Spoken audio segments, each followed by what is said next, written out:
Hey, welcome back to the channel. All right, we've been having a lot of fun. Myself, the MC Illuminati, and you all ranking the top 10s, really showing them like, look, we're playing this game a variety of different ways. We have different priorities in the game, and it's influenced our rank ups and then also how we value champions. That's why the general tier list, or one of the reasons the general tier list is so good. And we did the top 10s and showing you like, hey, here's my pretty biased opinion based on the way I'm playing the game. And hopefully you took a lot from that. I can see people really enjoyed it.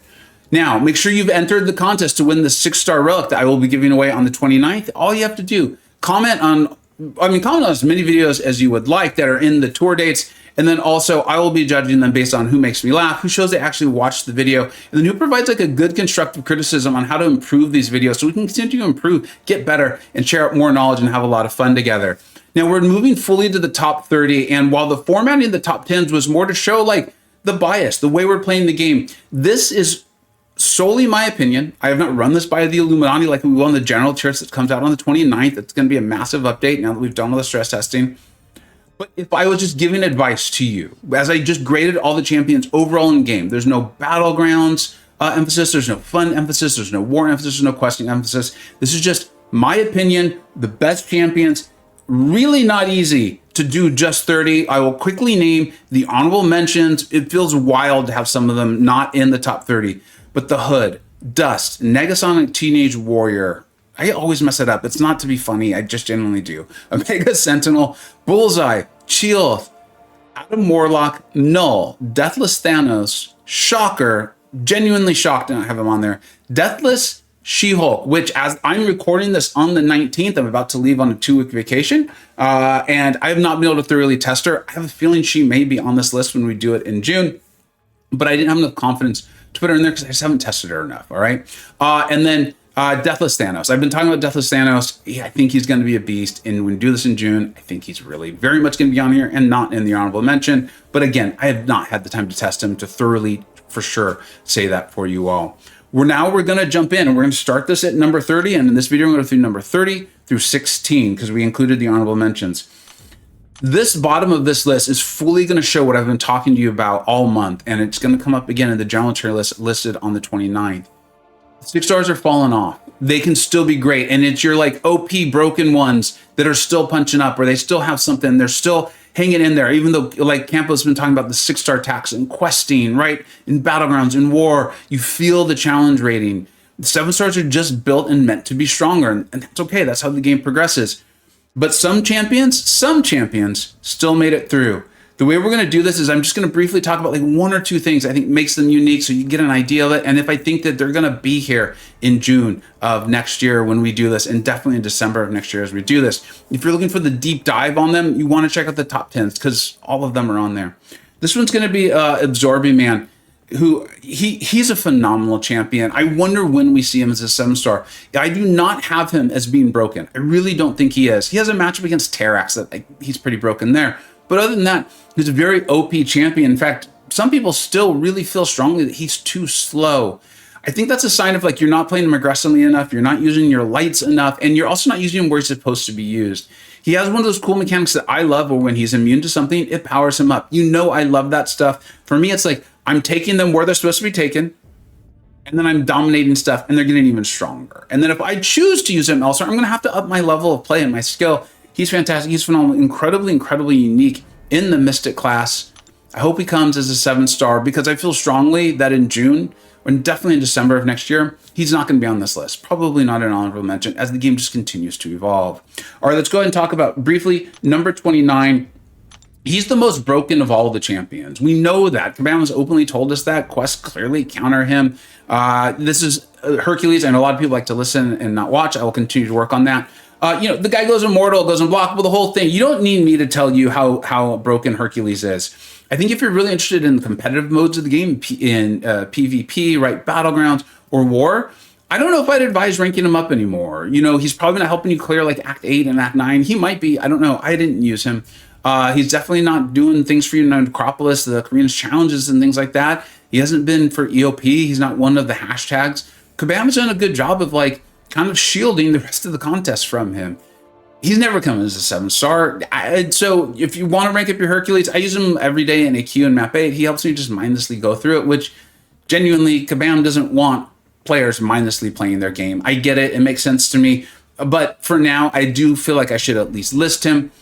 He'll probably, I don't know, he might be honorable mention in June. I don't think he's going to be here in December of next year because the game's just going to have grown a lot. 7-star's going to be that much more prominent. We're obviously seeing rank 4s here at the end of gifting, which means the rest of us will be getting our rank 4s along the year. And so I think it's just going to be that much harder for him to punch up and all of that. Continue on with this theme of these like dominant 6-star champions. We've got Hulkling. You know I love Hulkling. I was on Hulkling day 1. I was on a vacation in Mexico. I think I was in the Mexico City. Actually, I loved it so much. And I was like, y'all got to get him. I went out and I got him. I ranked him up. I was doing war with 4 Loki. He's a blast. He's amazing. He's phenomenal. The one thing I'll point out for him is his SIG is really great. I think people know that now. I remember being very early and people saying that he didn't need to be awakened. I was like, he doesn't need to be. But I'm really happy I took him to SIG 200, getting those Furies to last longer, because that is like your moment. That's your window to close out a fight. And increasing that window by 4 seconds is a ton when you're punching up with Hulkling and that massive sword of his.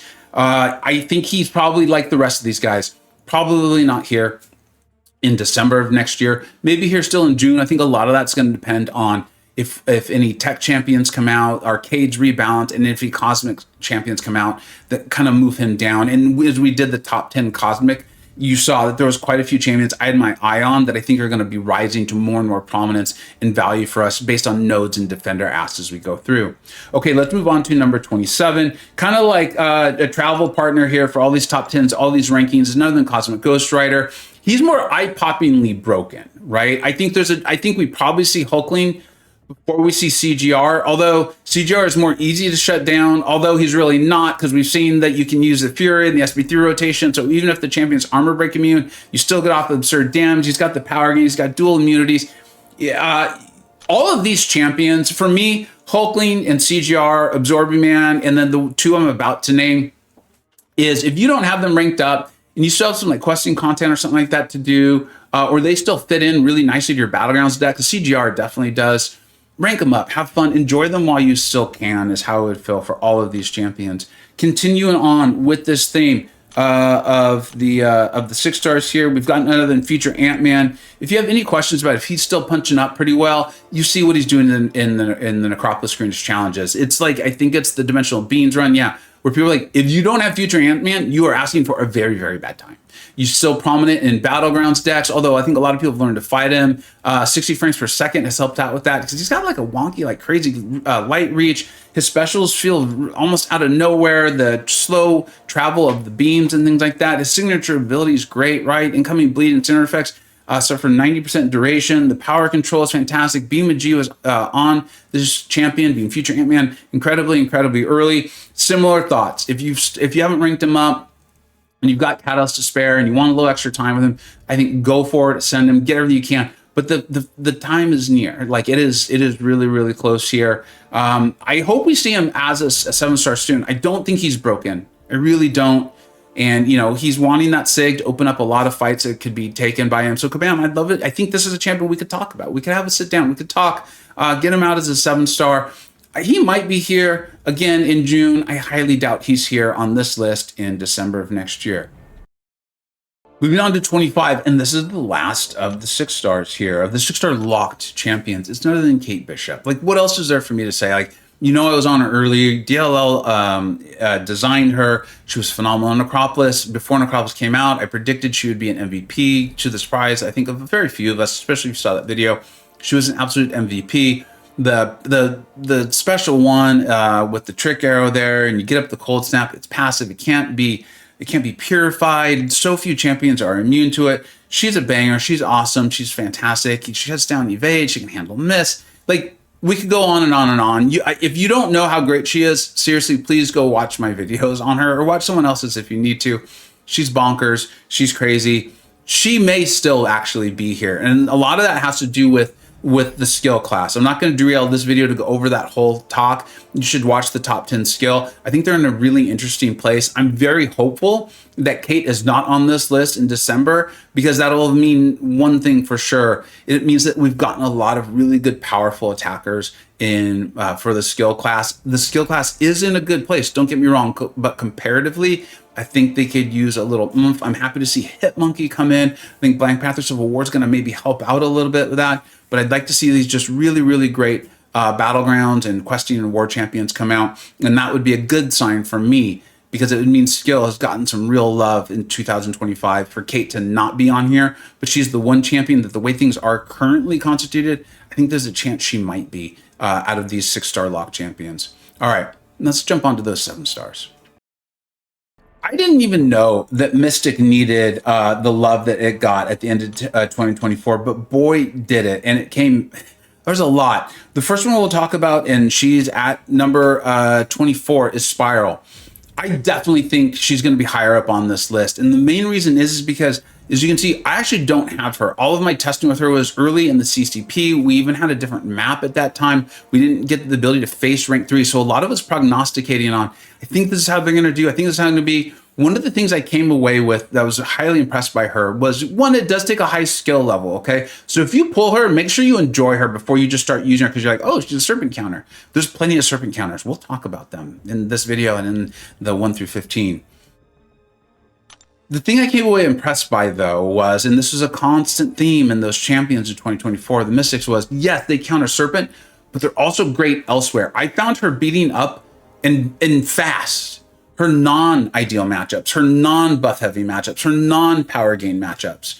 Her damage can get ramped very, very well. I struggled as far as the skill requirement on keeping her ramped. So as the fight went on longer, I struggled to keep her going. But in a shorter, like Battlegrounds, smaller questing health pools, or War, I found no trouble at all. She's a champion that I will be very excited should I pull. I will not immediately rank 3 her, and it's not due to her power level. It's due to me having a lot of other options that are higher up on this list.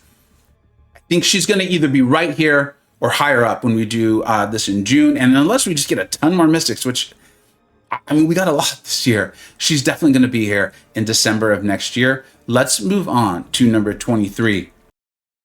Number 23 is none other than my queen, Shathra. I love this champion. Like, I love the Mystic class. We talk about that all the time. Like, I feel like they must be very difficult to design, because it'd be so easy to just make them way too strong, because they deal with power, and power is involved in every single fight we ever do in MCoC.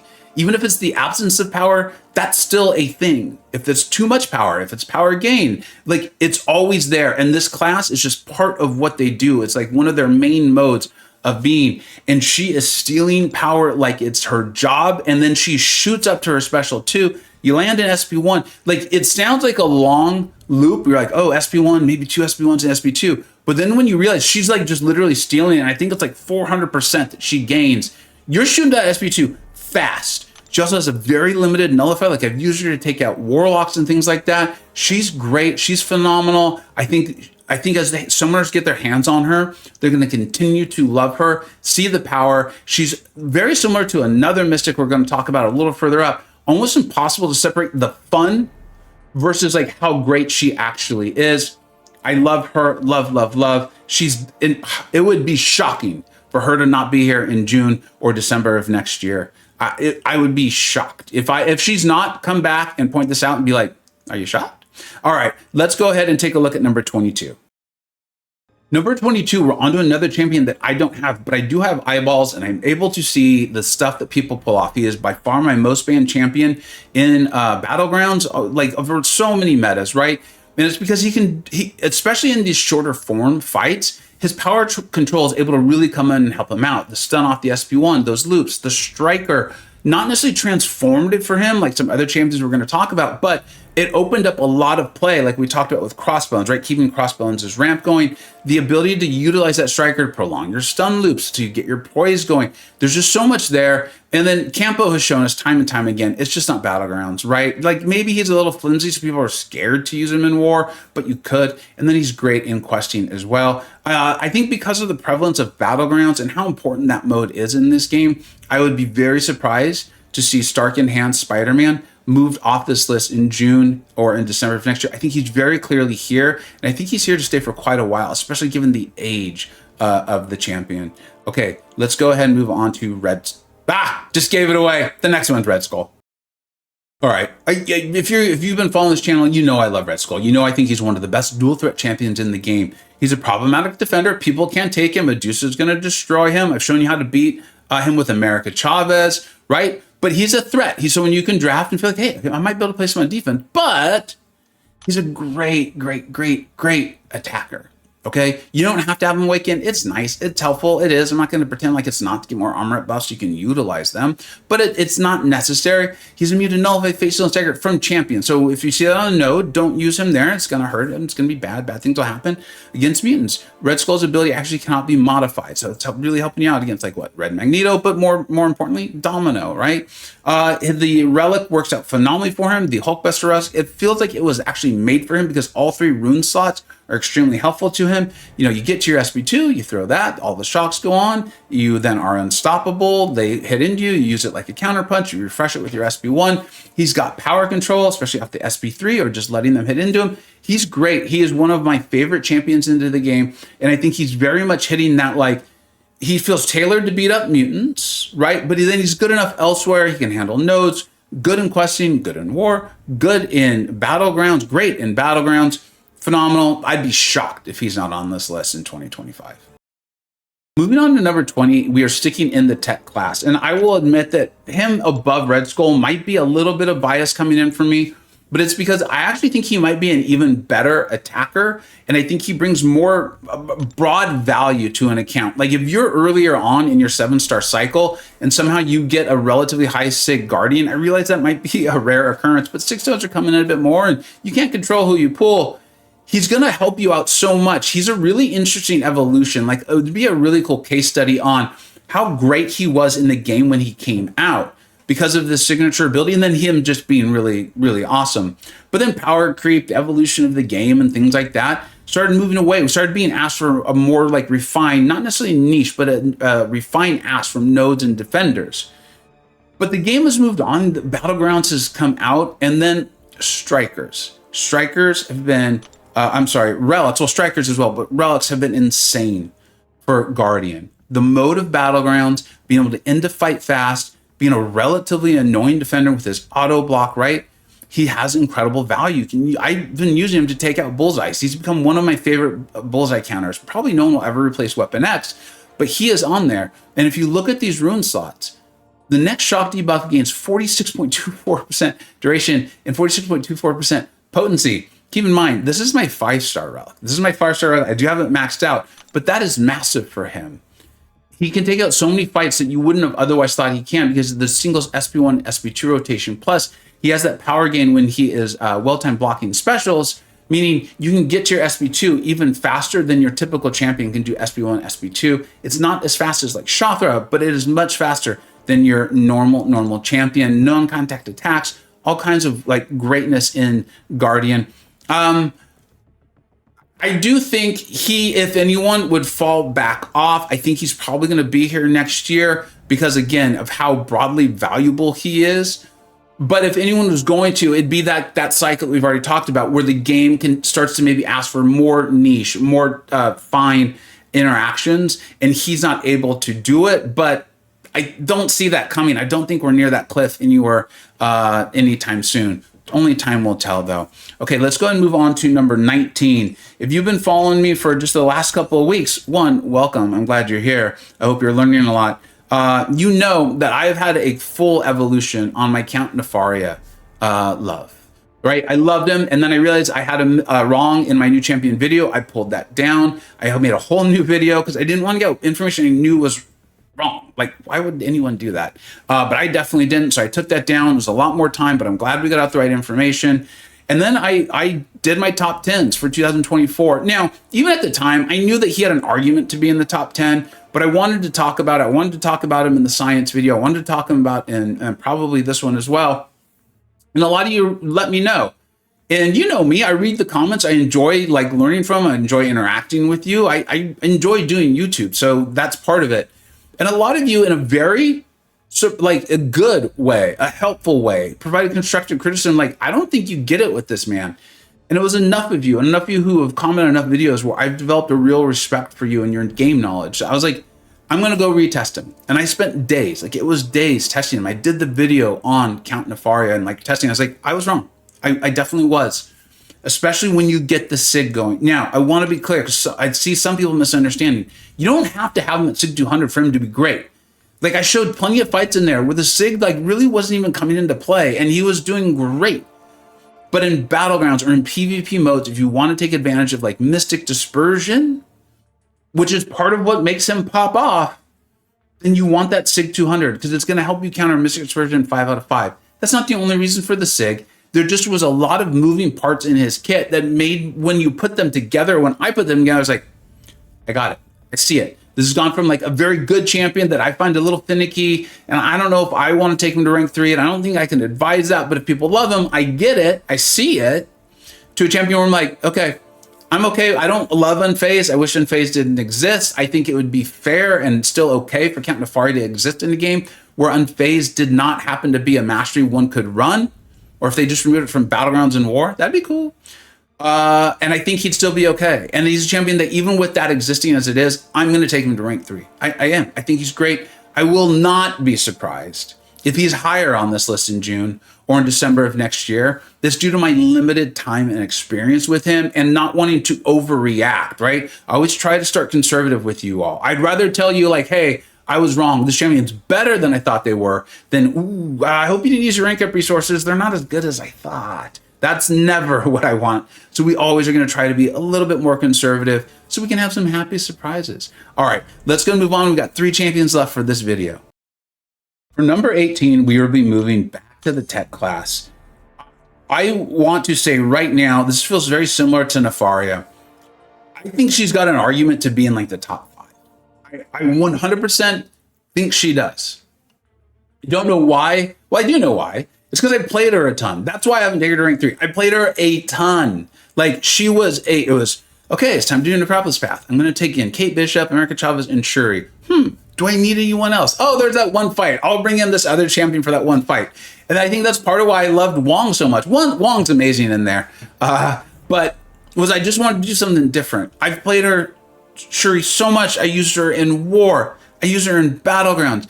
I just want to point out, because I think people like, because if she like builds up, right? It's hard to make a YouTube thumbnail being like, she's amazing, and then be like, hey, here's a bunch of 1,000 red numbers. Trust me, they build up. It's tremendous damage. But I think that's why. I think she doesn't have that like big thing that you can kind of show and draw people in. It doesn't get like that adrenaline going. But when you start to read through this kit, and it's really bonkers. Like, it's pretty wild that they allowed this to happen. Her ability actually just cannot be alternated. She's got a lot of these like absolutes. It's not like, well, her ability actually is increased by 15%. And then you're like, I know you, Kabam. You're going to introduce the node that reduces ability actually by 16%, right? Like, it's not that. She just like can't land critical hits without her personal precisions. But guess what? You can get them later if that's what you need. All her attacks are just on contact. So you can play her more aggressively with little fear of getting parry stunned and then beat into oblivion, right? Her specials like flat just can't be evaded. It's not like mutants can't evade them. It's like, nope, just can't happen. Just can't happen, right? You can use her against the champions that damage back. So she's good. Well, it's not good for a Korg, but she's great for a Tuma, who you're frequently seeing in Battlegrounds. There's not a lot of a Tuma counters, right? Then if you ever awaken against special attacks, again, no class designation there. Sure, you just can block unblockable attacks. She just can do it. It's just fun.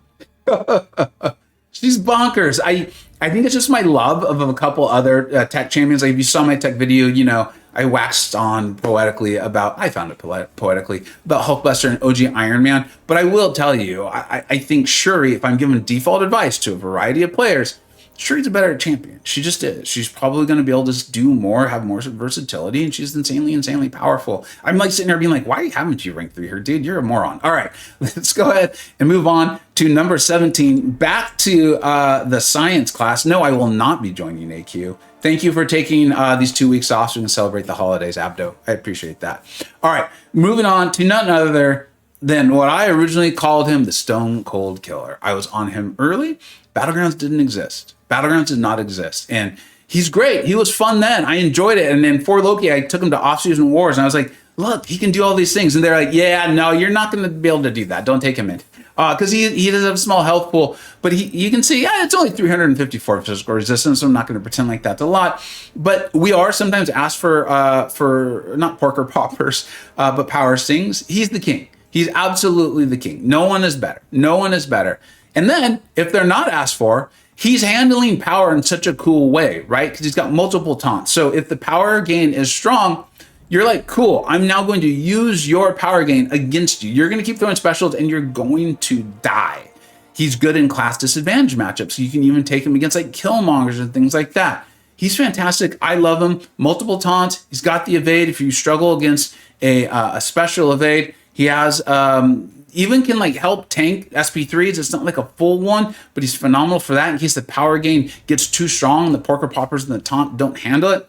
I love him. He's great. I love that he's got a mode where he can really show off in now. And I think he is an important part of a count, even if you don't like Battlegrounds, because like I said, power stings are often asked for. It's not unusual to see that. And he's the king of it. Ant-Man's not bad, but Spider-Man or Spider-Ham is where it's at. And then finishing off this video, none other than Blue Jean Baby, Tiny Dancer himself, Luke Cage. Blue Jean Baby, Seaton's even back, which has been awesome because Luke Cage is like the king. He's awesome. He's fantastic.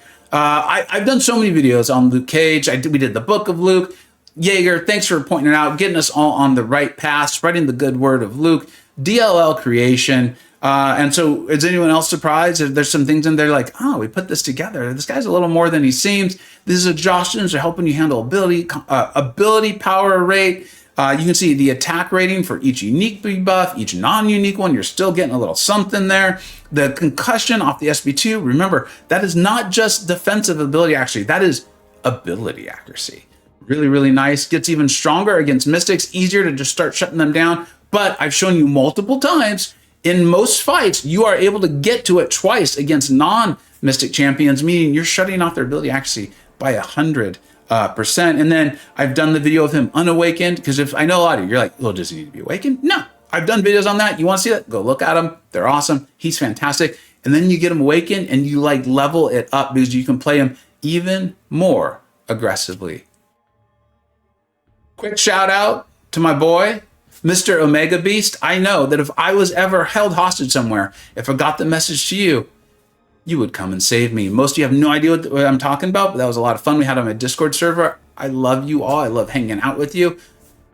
Everyone else, thank you so much for watching. Let me know what you think we got right. Let me know what you think we got wrong. I hope you're having a fantastic holidays. Make sure you catch the conclusion of this, and then you see the full Illuminati general tier list for December. It's a good one. I've never felt better about the general tier list. Thank you so much for watching. Take care.